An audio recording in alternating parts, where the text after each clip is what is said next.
Welcome to Behind the Badge.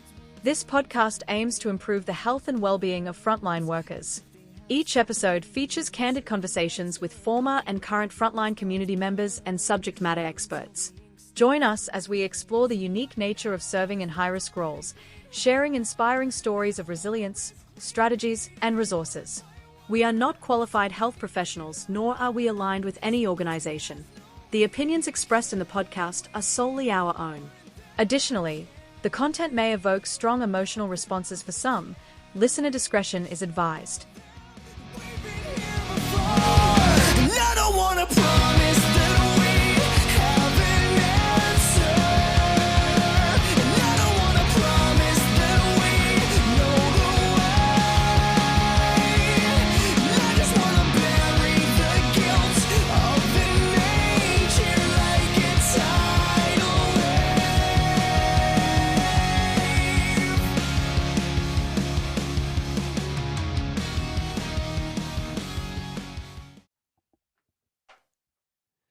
G'day everyone and welcome back to Behind the Badge.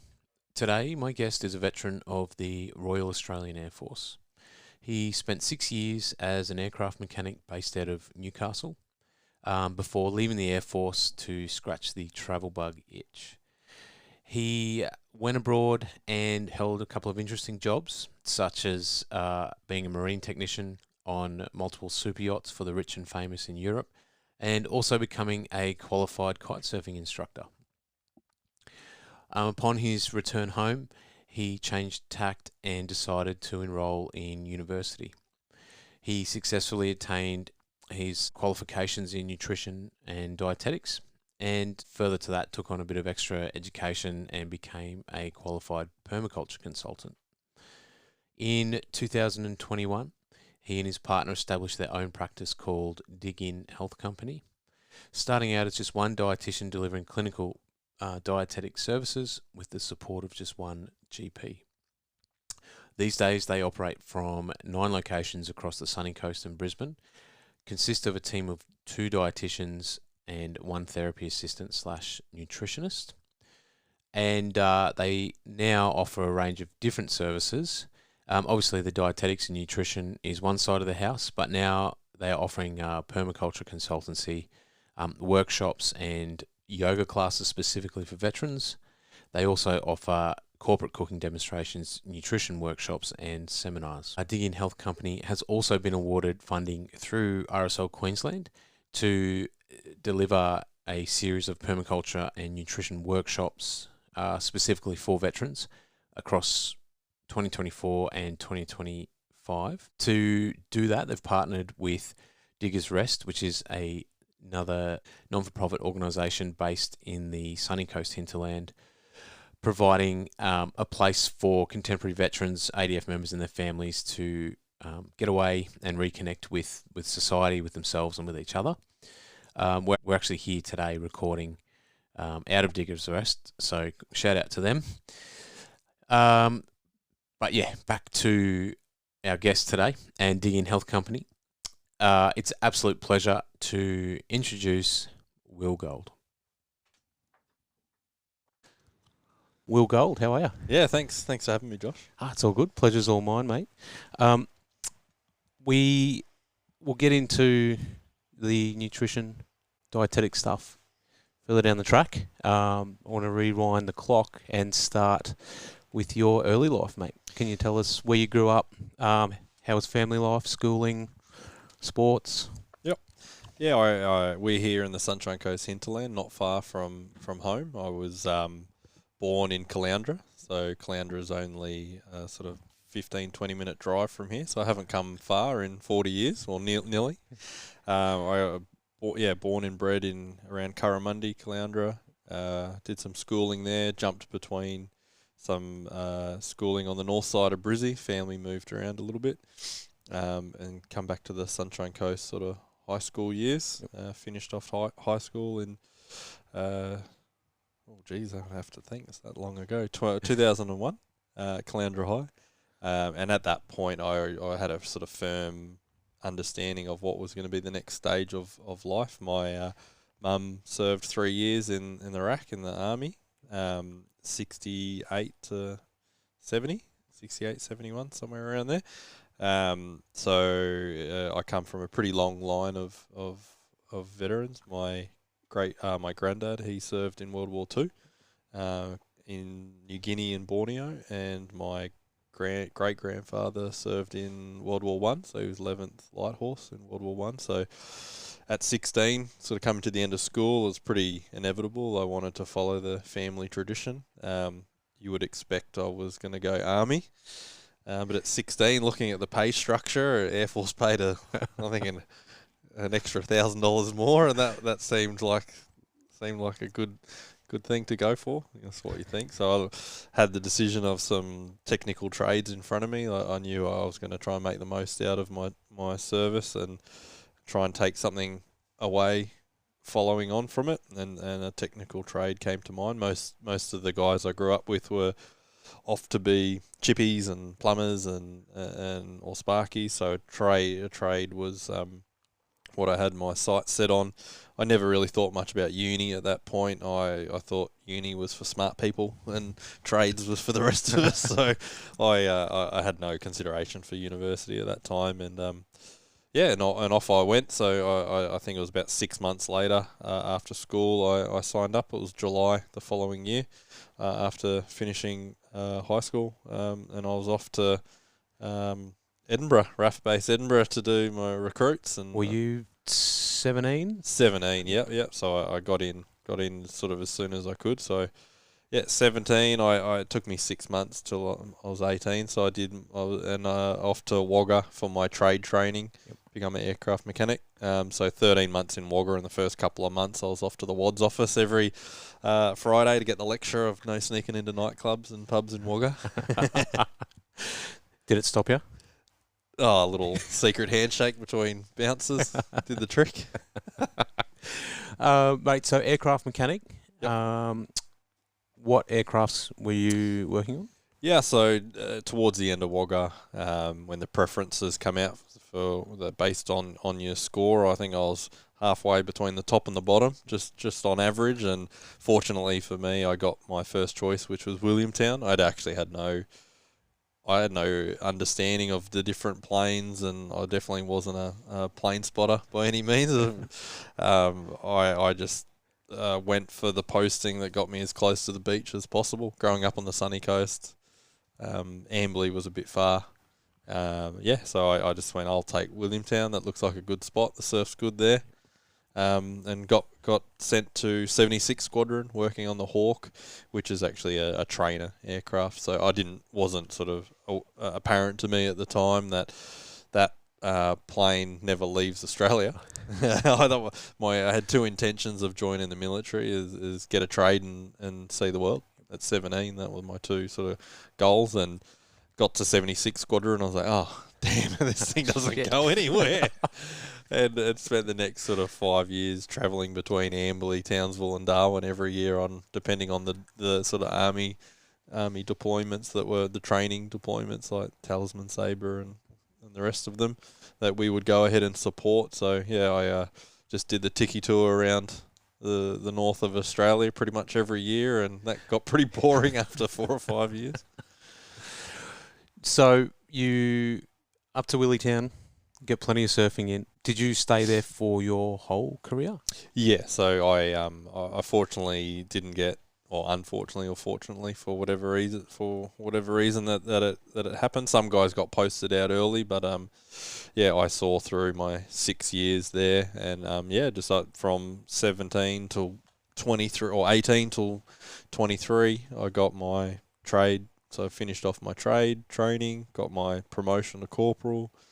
And the next sort of step was, in terms of career development, was really only a promotion to sergeant, which at 23 everyone said that's going to be a long way off, because the corporal promotion at that time was time based, not performance based, if that says anything.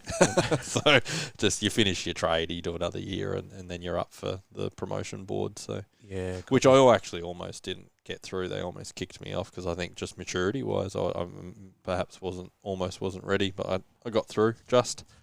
But yeah, I did the 6 there, and and ticked off sort of one of those two boxes. But yeah, it was time to go and travel and spread my wings. And a lot of the guys around me, which were probably the influence for a number of things that came next. I was around a lot of sort of influential older guys that might have only been a few years older, but similar to some ages of my older brothers. So one in particular who actually grew up here on the Sunshine Coast, went to school with my older brother. Turned out we ended up working together side by side, and he was pretty healthy, fit guy, and I think a lot of that influenced me pretty heavily to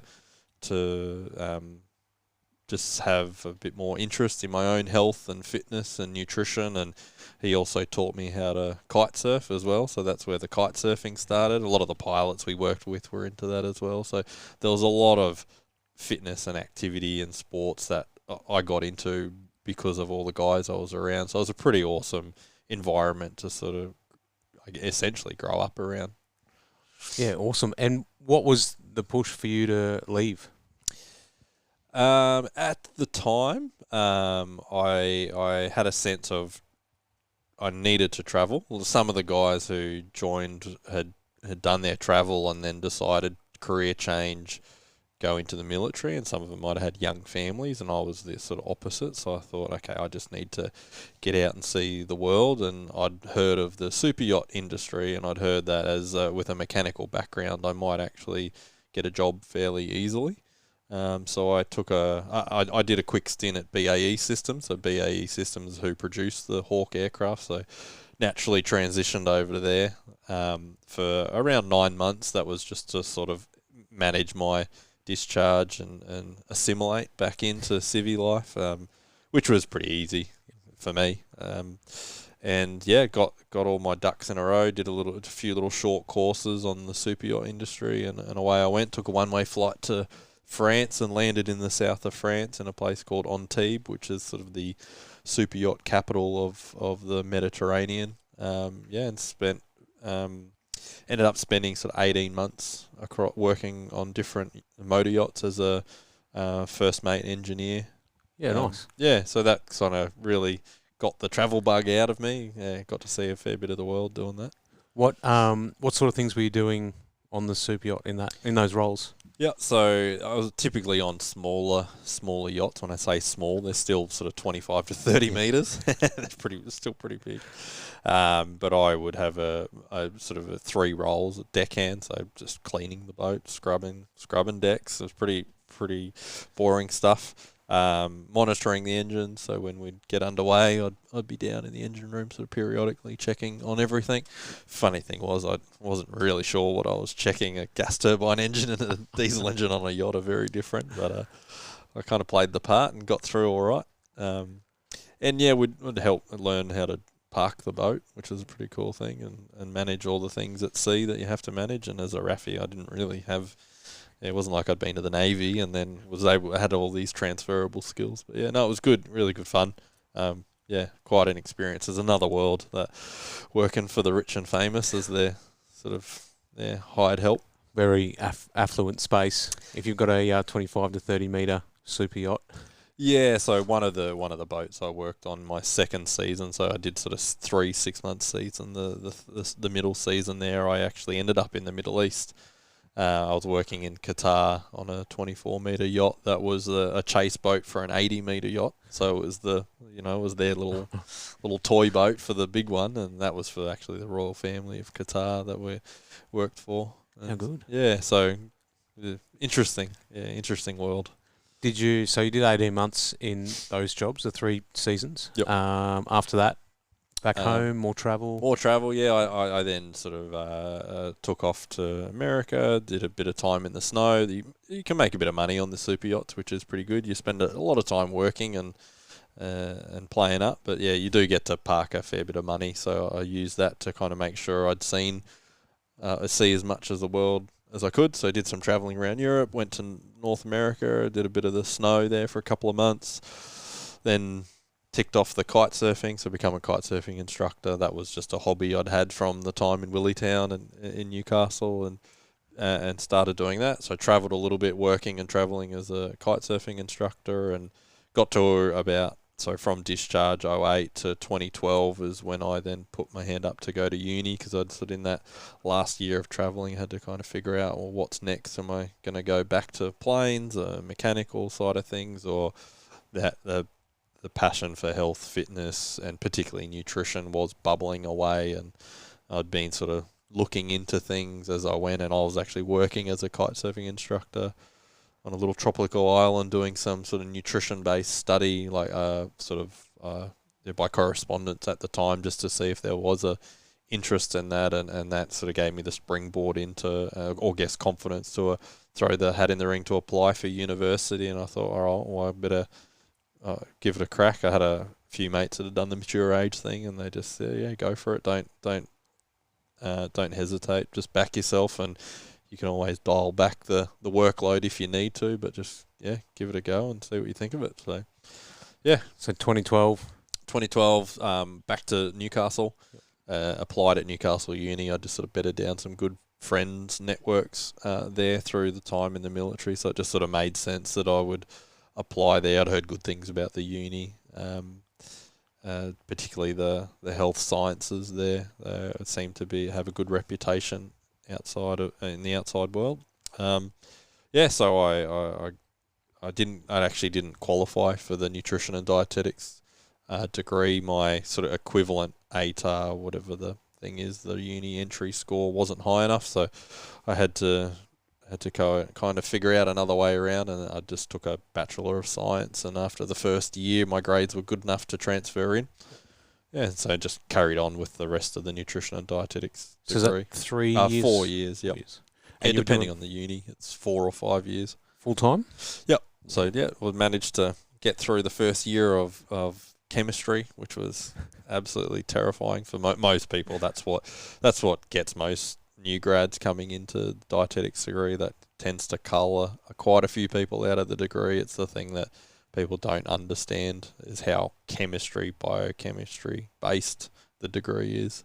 Yeah, it's pretty intensive. But I was pretty fortunate that my training actually put me in good stead for it. It just, the way of thinking about complex systems on an aircraft, actually, I just had to transfer the knowledge from aircraft over, and no one could study with me because my brain kind of thought about things in a different way from that mechanical perspective. But even to this day, that knowledge of aircraft and how systems work still help me in explaining things nutritionally related to clients. Yeah. So I wouldn't have thought airplanes, nutrition. Yeah. You got pumps, you've got, engines, you've got levers, undercarriage arms. There's a lot of similarities there. So, yeah. Good. So 2012 through to 2016, you're studying away full time? Yeah, 2015. So 2012 to 2015. That's the start of 2012 to the end of 2015 is the 4 years. And through that period, I took a keen interest in Aboriginal health. That just sort of sprung up in my sort of towards the end of uni, that I thought, maybe this is an interest area. So I explored that in my final year on placement in Broome in northwest WA. Met some dietitians up there that took me on as a sort of student. And then after my placement and my degree finished, I got a call back sort of 3-6 months later that there was a job opportunity up there. And so, that was sort of my first real, did a locum job in Victoria first year out. And then the dietitians in Broome called me up and said, there's a job here for you if you want it. So off I went, and I was up in Broome and Fitzroy Crossing and working across the Kimberley as a dietitian for a sort of year and a half. How good. Excuse the ignorance, but does dietitian change, say, for that population versus other populations, or is dietetics, like for want of a better term, a one size fits all, or did you have to tailor your approach? Yeah, I'd say, the science doesn't change; it's the delivery. I guess there's a few types of dietitians out there. You might get some that are working in sports and performance. You'll get some working in a hospital setting that you're working with very unwell people, so the education is very limited. You're just trying trying to give them what they need to get through whatever's going on or rehabilitate them. But in a community setting, it's a lot of education. So, yeah, the science doesn't necessarily change, but how you target it and the messaging is I think, the art form of we call ourselves a community-based dietitian or private practice dietitian, depending on which side of the fence, if you're in a non-profit or government or a for-profit, but we're essentially community-based dietitians. And so, yeah, the science is the easy bit in our space, in the community dietetics world. It's the getting the messaging right and motivating people, and finding the right way, not only to get that message across, but they need to trust you. And I think there's so much information out there. It can be overwhelming for some people. In those remote communities, just trusting health professionals generally was a challenge. So, yeah, depending on the group, the way you message something, but just building trust and rapport is probably three quarters of the challenge with some people. Yeah. I imagine some of those challenges, you'll see similarities working in the veteran space too, right?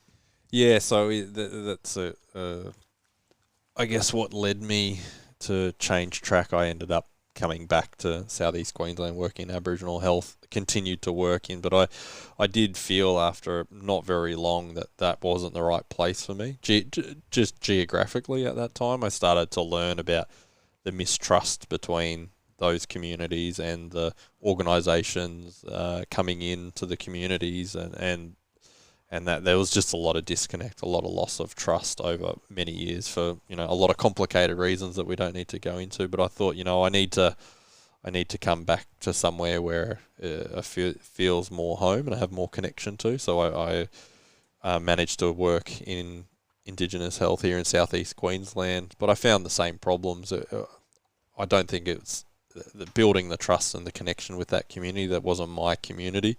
So after sort of 4 or 5 years of working in that space, it was time to move on. And I had worked with a few Aboriginal veterans, which was always cool. Whenever I met, it wasn't like I was meeting an Aboriginal person. They were just another client at work. But then they're a veteran, and so we would have this instant connection. And regardless of the fact that I'd never left Australia and hadn't, deployed, it was just, there was something there that wasn't spoken, but there was that rapport and that trust that, hey, yeah, I can trust you, which cut through the, whether it was Indigenous, non-Indigenous, or you're not from around here, you're from the other side of Australia. It kind of didn't matter. There's definitely something in that led me on to, okay, well, what next? Where do I go from here? I jumped around a couple of jobs in that time, but it kind of led us into COVID. It was coming into 2020, 2021. I was working for a large corporate allied health kind of company that was very heavily involved in the veteran community, and big corporate. They were doing it for the wrong reasons. Most companies, when they get to a big size, they kind of lose their values and their ethics as a general rule. I probably shouldn't say they all do, but it did feel like that working in there. But it dawned on me that, hey, that's actually where I should be working in, but I need to go and do it myself. And so got to 2021 and that's when I started my own business and decided to focus heavily on supporting the veteran community as a client group. I wanted to be known for supporting. Dig In Health Company. Yes. So that's the company that you started. You left the big corporate, yep, and moved in and kick-started that. Yeah, the one of the key things that got me a bit revved up with them is they were heavily focused on gold cards. Yep. I actually didn't even at this point. Let's say, what was it, 2021? At that point, I didn't have a white card yet. I discharged in 08. I didn't know anything about white cards. Yep. I didn't really even understand the whole DVA system. I left in 2008, and I was done. I didn't have any injuries or any reason to need any support at that time. So I then asked them, what about white cards? And we don't worry about that. It's too hard. All too hard basket. It's too hard to get the funding. We'll just focus on the gold cards. I was Yeah, like, right. oh, that's actually pretty shit to hear as a veteran. Yeah. And I was like, oh, okay, well, 2 years later, I'll go figure it out myself. So that was the catalyst for stepping out of that and into Dig In Health Company, with that focus being in that veteran space. How did you start out? What were you doing? Where were you based? Yeah, so I was here not just 5 minutes down the road. I live here with my young family now. So we were living here in Biwa, just in the hinterland here on the sunny coast. And at that time, I went through a let's say a 12-month transition period of leaving that company. I'd done some permaculture training at that time and picked up a farm job. So I was a farm hand sort of 3 days a week and building the business 1 day a week. And we were just, scraping by. Well, we're still scraping by, but, we're just starting to see the light at the end of the tunnel. But, that's where we sort of spent 12-ish months to really build the business up and get it off the ground. So is that where that permaculture starts to come into play as well? You start looking into that as you started Dig In? Yeah, so permaculture was an interest, something I came across probably in my uni days. So 2013, 2014, I started to hear about it and learn about it and see it as this sort of thing that really resonated with me as someone who's studying nutrition. It kind of made sense. A lot of permaculture is focused on growing food, but I didn't follow it. I just, something that was ticking away in the background, the back of my head, that I thought I need to learn more about this one day, and that was in part the interest in going to the Aboriginal communities, is that the connection to country and how I was hoping to learn more about native foods and how Aboriginal people work with the land and all that didn't arise for many complicated reasons, but I didn't get that knowledge. So as I sort of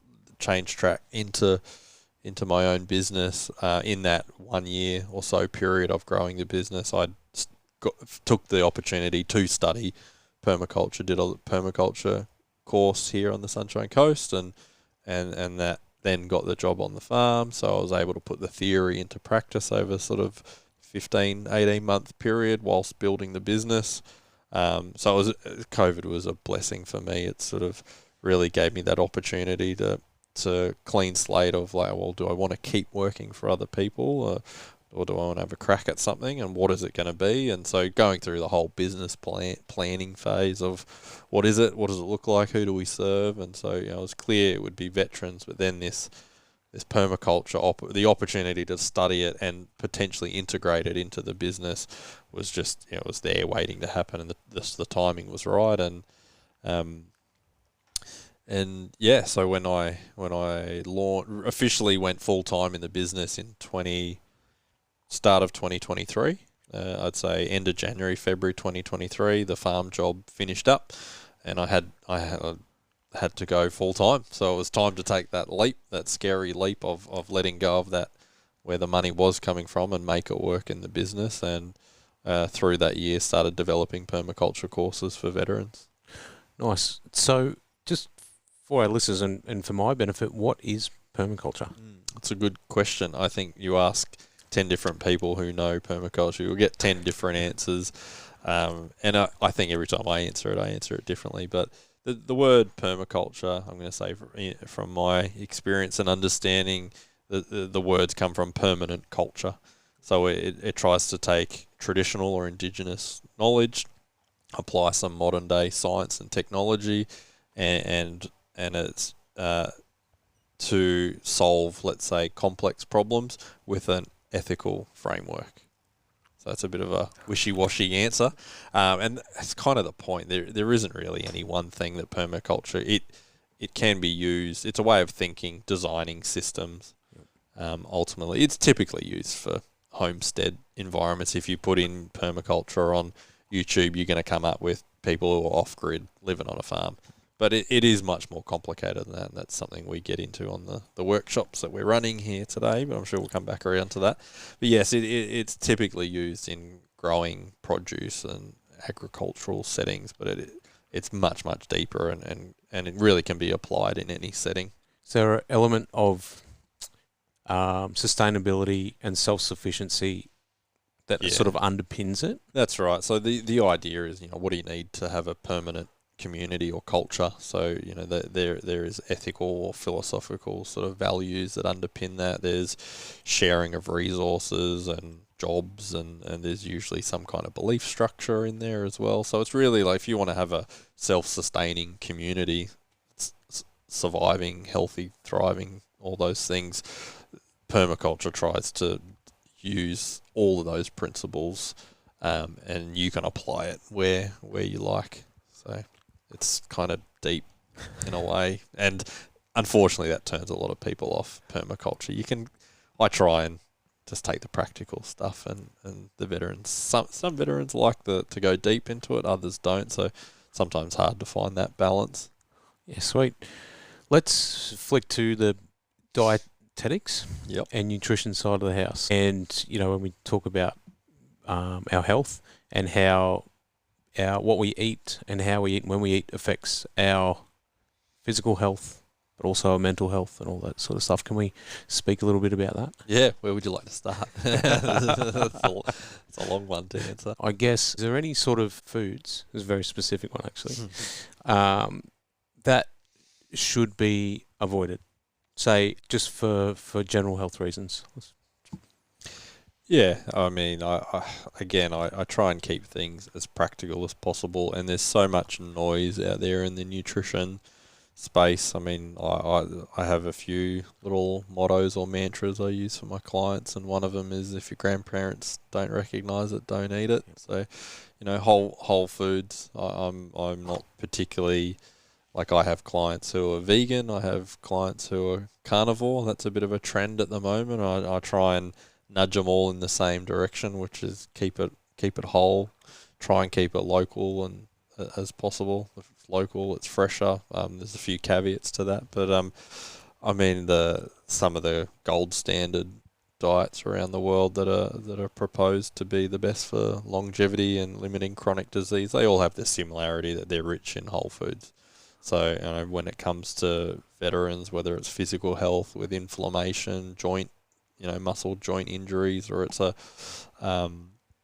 mental health challenge, you're trying to promote gut health. That's sort of how we approach it. We'll either, and for both of those things, you could probably dial that down to the gut health. The research is lending itself more and more that it appears the gut is the center or the key focal point of a lot of conditions, whether it's diabetes, heart disease, or it's the mental health. The research as we progress, keeps pointing to the gut to be the key modulator in these things. So, the best thing, to try and keep it simple, you can do for your gut is eat a wide variety of whole foods without getting too particular of what kind of diet you want to call it or what kind of eating pattern. More variety typically is best, but then again, depending on what people are going through, and some people there's a lot more sort of irritable bowel issues and whatnot, so there are caveats to that, but as a general rule, more whole foods the better. The more colour on your plate you can have, the better off you're going to be. We do see that just generally we become creatures of habits and stick to the same sort of simple ingredients, and and that can be to the detriment of both your physical and mental health. You mentioned carnivore diet on trend at the moment. Yes. Yeah.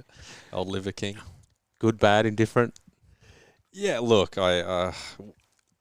you've got to read between the lines with a lot of diets that get spruiked. It's often what they're not saying in any diet. Like we had the Game Changers documentary come out a few years ago, and everyone went vegan or vegetarian, and then you had paleo a few years before that, and that was the answer. And they'll keep shifting. Often when these documentaries or these sort of fads come out, there's usually someone making money somewhere off it. Typically, you get to the bottom of it. But where you hear all the benefits, you're hearing, I'm now having more of this, and it must be beneficial because I'm experiencing all these positives. But but what were you eating before? And are you coming from a real broad variety of whole foods, or were you eating a lot of crap before? And that's what they're not telling you. It's like a lot of the people that benefit, they're having a lot of processed foods, high sugar or added sugars, added oils and fats, just things that are, terrible for your body, and inflammation and putting on weight and chronic disease. And so, yeah, when you take those foods out, you're going to feel better, whether it was a vegetarian, plant-based diet, or if it's a carnivore diet. You get rid of the processed crap. Yeah, you're going to feel better. So you mentioned whole foods. A whole food, what is it? Yes, and I guess this is also, there'll be some conjecture around whole foods, because as dietitians, as soon as we say eating whole grains, a lot of people will roll their eyes and say, oh yeah, of course the dietitian's spruiking whole grains. But to kind of keep it, like, without getting into the politics of grains, it's, whole foods are that, a whole grain, a whole fruit, a whole vegetable, meat and dairy. They're still, I guess dairy you could say is somewhat processed, but minimally. But yeah, they're the 5 food groups. Not a lot has changed with the old 5 food groups, but where people get lost in, or the arguments around grains, I think is the arguments really in the processing. And it's not the grains. The grains do get a bad rap. They can be beneficial and have been for a long time in terms of a balanced diet, but I really think the devil's in the detail with grains. And typically grains are produced in large crops by crops owned by big companies who are out to push a profit and want to cut corners wherever possible. And I think the devil's in the detail. It's, as I say to a lot of people, it's not the cow, it's the how. I like it. So basically, anything that's got the least amount of processes, before you eat it, essentially. Yep. Yeah, we could go through each one of those food groups, and you'll find the processed version, fruit juice versus whole fruit. Get salami meat or rolled meats where they say red meat and red meat causes bowel cancer. Well, there's some serious conjecture there in the literature. Is like, well, is it processed meat, and is it how it's processed? Is it the compounds used in preserving and processing meat on a commercial scale? Is it an excess of those compounds that are getting into the gut, causing inflammation and leading to these conditions like bowel cancer, or is it the red meat? Yeah, right. So, like I said, it's not the cow, it's the how. And so, yes, the processed meats, processed dairy, chocolate milk versus whole milk. Yeah, so in each one of those groups, you can kind of pick it apart and say, if you went back to its simplest form and the original forms of some of these things, then we see a very different pattern and disease outcome for people. I guess that's some really good advice, because it's easy to get lost in the amount of information, the amount of diets, the amount of fads that are out there. If someone simply just wants to be healthier, it's hard to know where to start, what to do, and how to do it. Yep. And that's pretty straightforward advice, right? I think if you can't identify by looking at it the ingredients in it, you need to think twice about sticking it in your gob. Really. So pretty much, I'm thinking the outside of a supermarket. Yep, that's a good one. But I mean, even there, it's like go to the dairy section that's on the outside, and that is littered with, whole, let's say air quotes, whole foods that have 20, 30 ingredients in them. Even I can't pronounce half of the ingredients in some of them. So, yeah, but as a general rule, yes, you stick to the outside.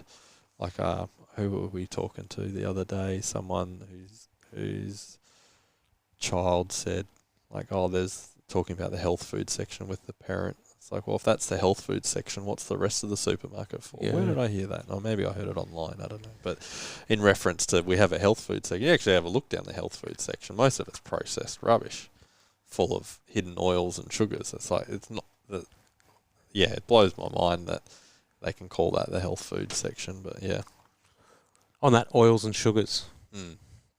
Yeah, so the late, I guess, aside from carnivore being the latest whole food, air quotes, whole food diet that's the craze at the moment, the oils and fats, particularly seed oils, are a thing that's heavily demonized of late. That's the kind of, it used to be sugar that or fructose. Fructose was the devil. It was saturated fat not that long ago, and now it's oils and particularly seed oils. And I try to not get sucked down these rabbit holes as easily as other people, but I've been trying to be balanced in my view on seed oils, and I think there's a lot of nuance to it. I guess trying to be practical with it. I mean, any oil is ultra refined, out of the whole food. So for one, it's heavily processed. Some oils in some applications have benefits, like the extra virgin olive oil has stood the test of time as being one of the recommended healthy oils, and you can't really go too wrong with a good extra virgin olive oil in most cooking applications. Seed oils, in some, depending on how you look at it, will have some health benefits, but then the argument is how they're processed, so how they're heated, so they're highly susceptible to degradation under high heat, and so seed oils or vegetable oils are usually used in takeaway settings, but then you're getting the soft drink, you're getting the chips that are deep fried, and they're lacking fibre, and there's sugar, and so it's a bit more going on. So is it the oils? Is it how they're processed? Is it the combination of the meal? Or is it the lifestyle of the person that is over-consuming these products? It's not as easy as seed oils are the devil, and if we only got rid of them, then we'd all be a lot healthier. I like to think of seed oils as like we do added sugar. It doesn't have a whole lot of benefits. It typically adds a whole lot of extra calories without a whole lot of benefits, and you could probably just generally do better with less refined oils in the diet, regardless of whether it's a seed oil. So again, just try and take a practical approach. If you're trying to reduce inflammation and cut the calories down, then any excess oil is not going to be great for you. You'd rather get your fats from whole foods, whether that's the meat or the balance of meat, fish, dairy, and other whole foods like avocados and nuts. Awesome. Similarly, same sort of thing for sugar? Yeah. I think everyone's a bit more wary of sugar and reading their labels on sugar these days. I think the fats is a lot more difficult for people. I like to think of my fats in a sort of a balanced ratio of the saturated fats from land animals. You got the seafood, and then you've got the sort of nut avocado oil, avocado nut fats, which typically seem to be more the omega-6s. So omega-3s, 6s, saturated fats. If you can get a good balance of those in the diet, that tends to be a better ratio to help fight inflammation and avoid disease. When it comes to sugar, just avoiding the added sugars. Again, just trying to keep it simple. If you get sugar in whole foods, you get a whole heap of other benefits, and it's usually self-limiting. And by that I mean, I use oranges as an example. So you can go and have a big glass of orange juice. If you've ever fresh squeezed orange juice, that's a hell of a lot of oranges to get a good 300 mils of orange juice. You're not going to sit down and eat 6 or 8 oranges. No, you're going to get pretty sick of it. But you can drink that in one go. So, you keep it whole foods, it sort of tends to take care of itself in that respect of not having you overeat it. Yeah, nice. What about when we eat and how often we eat? There's certain diets out there, or eat 6 times a day, eat 3 times a day, snack, don't snack.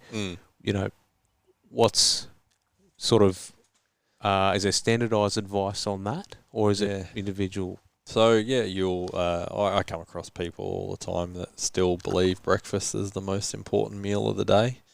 It's a great marketing campaign by Kellogg's, Mr. Kellogg's there. That got us all eating cereals and grains first thing in the morning.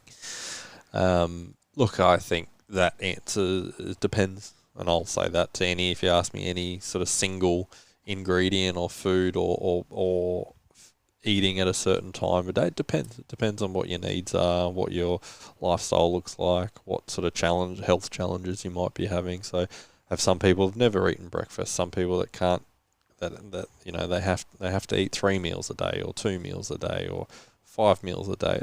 It all depends. I'm like we talk about. I guess you're sort of alluding to intermittent fasting or time restricted eating, perhaps. But I think there's a purpose and place for those. I do like them as weight loss strategies. Some people find that it's really beneficial for them. Some people don't. There's always a caveat. If you start reducing the amount of time or opportunity you have to eat, you have a less opportunity to get the right stuff in. So you do need to be a little bit more focused and prepared within that window that you are going to eat to make sure it is balanced and you're getting everything you need. So it's not just, I'll just start at 11 o'clock and that'll sort of sort me out because I'm fasting. That's going to give me all these extra benefits. It's, but now you have less frequency and time to get all the right stuff in. So there can be a downside to that. I'm nearly coming up to 10 years next year. I still change my views on these sort of things and my recommendations. There's still always new science coming out. And I'd say 2-3 years ago, I was heavily behind the 16-8, sort of eating within an 8-hour window and fasting over 16 hours. But to some people, I've since found that can be to the detriment and they're not getting enough of what they need for whatever reason. So I'm a bit selective with who I'll recommend it based on their sort of social circumstances and maybe it's work and time or shift work. So yeah, the applications are really sort of individually dependent on whether there'll be a benefit or if it ends up being hard work for them and they can't maintain it. Well, yeah, try and take that on an individual basis. There's room for those. I think there's room for everything, whether it's the 6 meals a day or 2 meals a day. It depends. Bit of trial and error to see what works for the individual.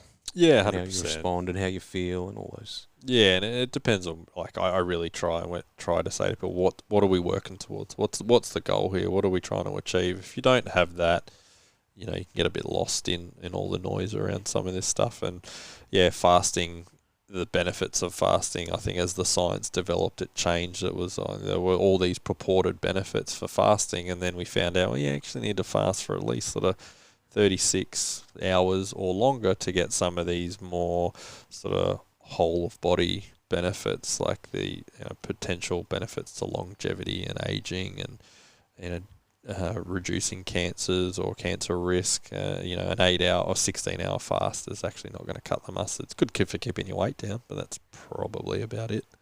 Yeah, right. I don't think I could not eat for 3 days. Yeah, I do let's say it's a controversial one, but I do recommend it in very limited circumstances. But it's usually to kickstart a very particular dietary protocol that like getting someone into ketosis. So the old keto diets were quite popular a few years ago. Now I use them very selectively for certain conditions, and a 3-day fast is a good kickstart into that. So who can benefit from seeing someone like yourself, a dietitian, nutritionist? Is it for someone who just wants to lose weight, or is it someone who has a particular health condition, or can the average everyday person benefit from coming to see someone like you?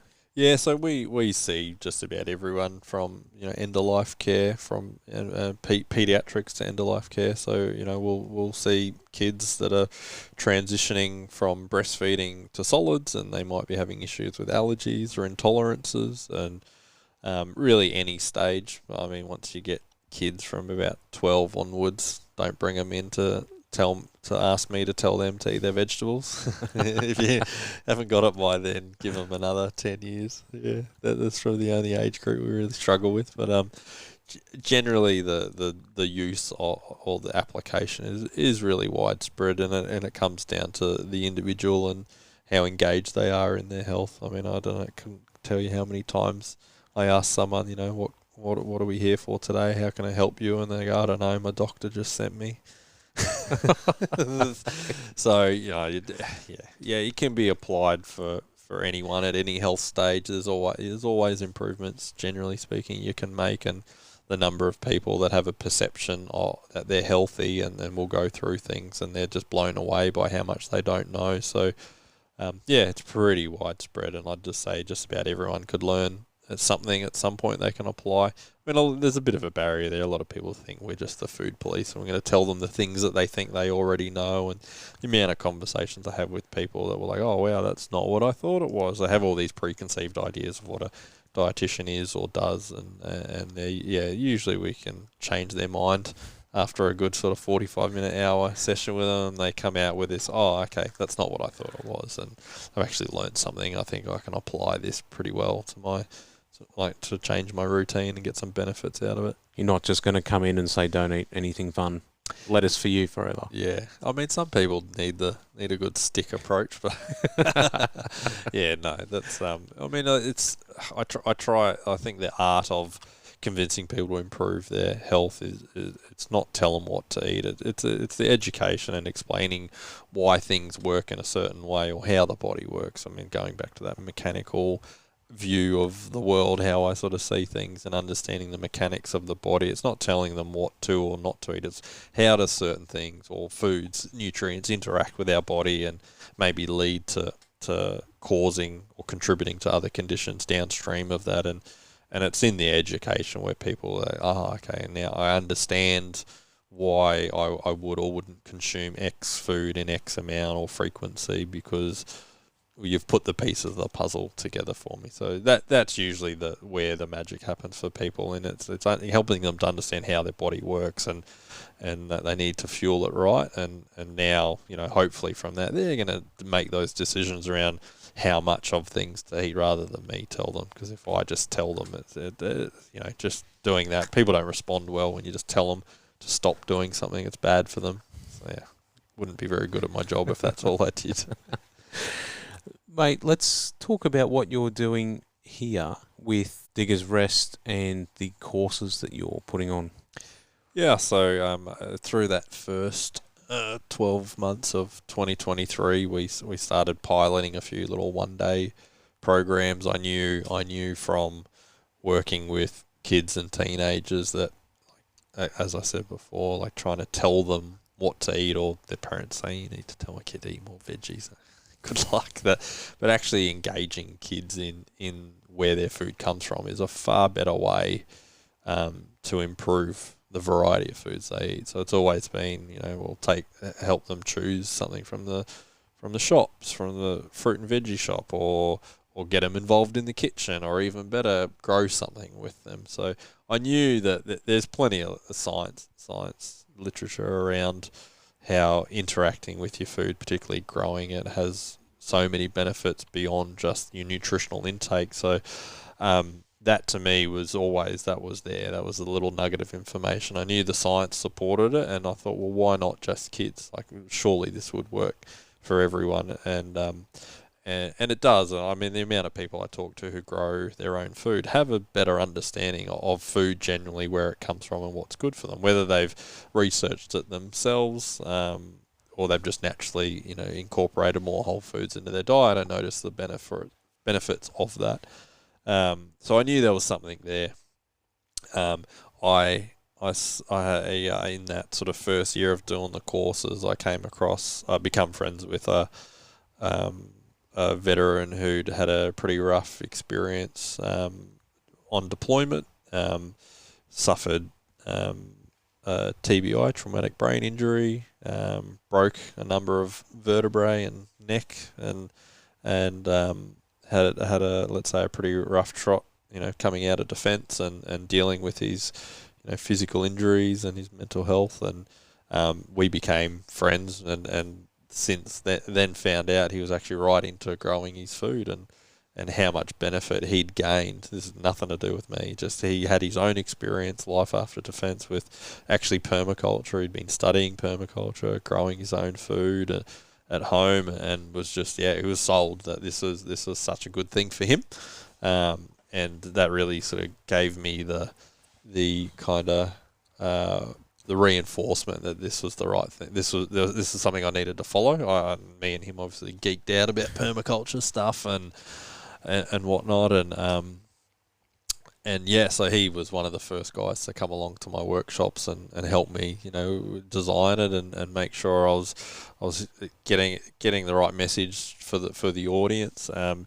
and started putting it out to the local sort of veteran community here in the Sunshine Coast. So Sunshine Coast young veterans were really helpful just with their social media. Everyone's linked in through that to get the word out there, and the emails started coming in. Yeah, I'm coming, and I had 10, 15 people registering. I think I've got now 40 odd people on the wait list for the next workshop. But yeah, so it started with the 1-day workshops in 2023, and I couldn't tell you how I went from the 1-day workshops to RSL Queensland. I can't remember. My brain's a bit fried at the end of the day today, but somewhere along that line, someone said to me, you need to go and speak to the guys at Diggers Rest. I think I was actually talking to RSL Queensland at the time about, hey, you guys, are you interested in this sort of stuff? I'm getting some traction with the veteran community. I think it'd be good to, get some support for it, to continue it on. And they put me on to Diggers Rest. So I think it was in 2023. I met Nick and Karen out here at Diggers Rest in Biwa, and hit it off with those guys. And they had this great, there's 5 acres that they'd put aside on their property for the veteran community, and they're really keen to see this side of their property utilised for any program that might be of benefit for the veterans, for the veteran community. So we've been able to convert a cabin into a sort of pseudo classroom for 4 days, and RSL Queensland got behind it with the money. We did a pilot at the end of 23. They signed off on that, and they've given us funding for 4 workshops. So today's we're halfway through the second of those 4, and we'll have 2 more next year. So we fleshed out the 1-day one. It was too much information in 1 day into a 4-day workshop, and so now the 4-day workshop we've coined as the Paddock to Plate workshop. We do 3 days discussing permaculture, and the 4th day is all about nutrition. So we're combining both of my worlds, my love of permaculture and growing food, and some of this clinical stuff around nutrition and diet, and trying to give veterans this sort of holistic view of where their food comes from, how to maybe do it at home, and how to make some good choices around foods. And ultimately the program, there's nothing clinical or therapeutic. It's all about growing food, ultimately is what we're talking about. But the outcomes we're looking for is to see veterans start to change what they eat, and to see what benefits, whether it's physical or mental health benefits that might arise from that. So, yeah. That's awesome. So, second one, you said you've got another 2 running? Yes, 2 more for 2025, yep. And how do people access that? How do they find out when your other 2 are coming up? Yep. Yeah, so we've currently got the expression of interests open on our website, so you can find us on our socials, Facebook or Instagram.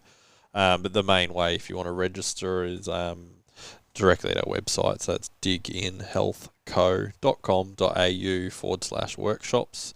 If you go onto the main website, we've just been updating the website. Got a new website.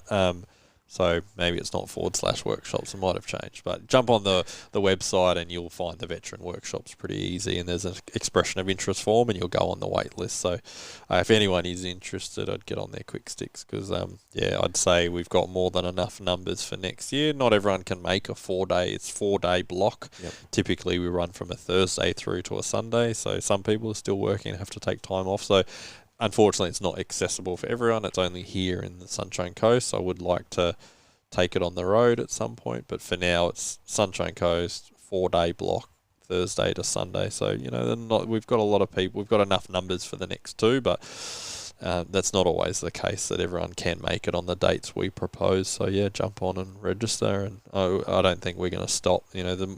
Each workshop we run is, afterwards the posts go out, and the information spreads, and the attendees, the veterans that come here, they share it with their friends. And yeah, I think it's got a lot of legs in it. There's a lot of interest, so we're lucky that we've got RSL Queensland support at the moment. DVA are interested in hearing about it, so there's some conversations there that they're looking at. Okay, well, this sort of green therapy, air quotes, for veterans, this seems really interesting. What are the outcomes? And there might be something bigger that comes from this down the track, which is exciting.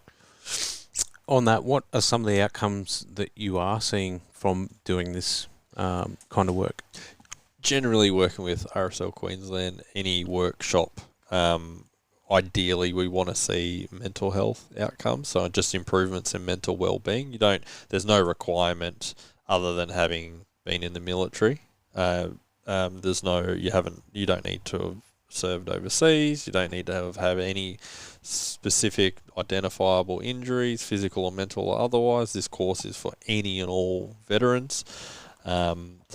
But in saying that, we hope to see that you leave here happier, healthier, and with a better mindset, or just generally, or whether that's, clinically, but there is some tools we use to measure. So we do ask people to fill out some questionnaires and some tools. So from the RSL perspective, they have a questionnaire we ask people, and we can see from the start of the course to the end of the course, there's some noticeable changes in their reporting. It's self-reported information. I also have a healthy eating quiz that everyone has to fill out and see what they're eating before, and we send it out again at 3 months. And yeah, it's been really interesting to review that data and see the shift.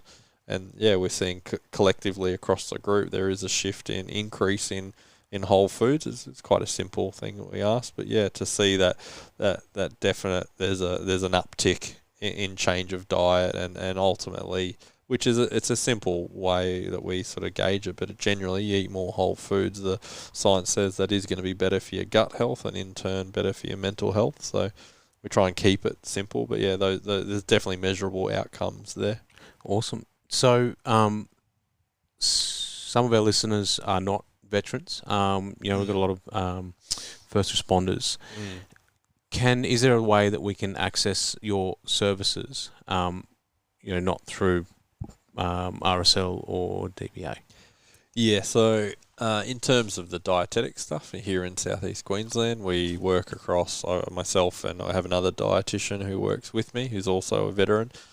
We work across, let's say, between sort of mid-Sunshine Coast to Northside Brisbane. We've got about 8 or 9 clinics you can find us at for the one-on-one dietetic support. That's not veteran specific. We see private health, we see current serving, so we do see some guys and girls from the Inogra barracks come and see us, NDIS, aged care, the whole lot. So it doesn't matter who you are or where you come from for the dietetic stuff. At the moment, Paddock's Plates just for veterans. It's funded solely by RSL Queensland, so there is that expectation there that this is for the veteran community. Eventually, I think this will go out to the wider sort of first responder community. I would like it to. I think there's a natural progression for this stuff. I know there are a lot of veterans or a lot of veterans out there who retrain as fireys or police, and so there's a lot of crossover of those experiences and physical and mental challenges that they might be experiencing. So yeah, I think it's a no-brainer that we'll get there. But at the moment, the business is new and the workshops are new, so I'm trying not to run myself too thin at the moment. I'm pretty exhausted because I've still got a young family at home and trying to just get that business past that sort of first couple of years to make sure it is sustainable. But yeah, definitely, it's something I see happening, but yeah, just not yet. But I think the right people with interest in whether it's the QPS or fire that will come along at the right time and say, hey, we've got a way to make this work. Let's pilot it, and yeah, I think it'll go. I'm kind of hoping that through these workshops, I'll find veterans that want to. Eventually, I can train up as facilitators, and we can grow it that way and bring on more veterans as employees and facilitators. That's the hope that we'll get some more teams on once we're a bit more sort of self-sufficient with our funding. Yeah, and give you a bit of a break too. Yeah, it'd be nice. So, mate, in saying that, have you got any easy resources or places that people can go if they want to learn a little bit more about either permaculture or dietetics or their nutrition? Like I said, the market is saturated, particularly in that nutrition space. If someone's interested in learning a bit more, is there some easy places that someone can go to learn a bit? Yeah, I would say at the moment we're currently working on our new website. The website's live, but we're currently working on a series of blogs blog posts that will have really targeted information. We're going to start with some of the common challenges that veterans face, and that's going to be sort of universal for, let's say, some of the first responder community. But yeah, if you're looking for specific dietary related stuff, definitely shouldn't be too far away before we start loading up some of those sort of blog posts on our website. In terms of permaculture, I've got to give a shout out to my permaculture teacher, Aaron Mears. He's a bit of a legend. He runs permaculture workshops up at Pomona. His permaculture business is called Lulu's Perch Permaculture. So shout out to Aaron up there. So yeah, if you want to go and do a permaculture, it's a 2-week workshop, but he makes it accessible for those working. So it's a Saturday, Sunday, once a month over 6 months. So yeah, if you're working full time, you can. That's what he's designed it for locals working here on the Sunshine Coast. So yeah, go and check him out. He's got heaps of great resources on his social media. Nice. We'll make sure we chuck him in the show notes so people can find him, and as with your website as well, of course. Yep. So essentially, keep an eye out on the website. How else can we find you at Dig In Health Co. Socials? Yeah, yep. Facebook, Instagram, just all / Dig In Health Co. So just punch that in, you'll find us. That's pretty much it. Yeah, awesome. I don't handle that, so I got to give a shout out to my partner Jenna. She manages all the admin, the kids at home while she's working from home, all the social media, booking our clients in. So yeah, she's also a workhorse behind the scenes, helping out and keeping all that up to date. I try to stay off social media. I can't stand it. But so yeah, she's the one keeping all those up to scratch and trying to put out as much good content as possible. Oh, happy days, mate. Well, I just want to say thank you for your time today. Yeah, pleasure. Yeah, I've learned heaps. It's been really good. So I like what you're doing. I love the concept, and I really hope to see it keep tracking the same way that it is. Yeah. Thank you very much. Yeah, it's good. Hopefully we just see this continue up and up. It feels like the momentum's only growing for what I'm doing, so I'm excited to see what comes next for 2025. Keep an eye out. I'm going to put my name on the wait list. Yeah, definitely. Come along. Awesome. Thanks, mate. Thanks for listening. If you've enjoyed this episode, please show your support by subscribing, liking and rating the podcast on your listening and social media platforms. We are always looking to improve what we do. If you have feedback, suggestions for further guests, topics, or would like to be a guest yourself, please contact us via Instagram.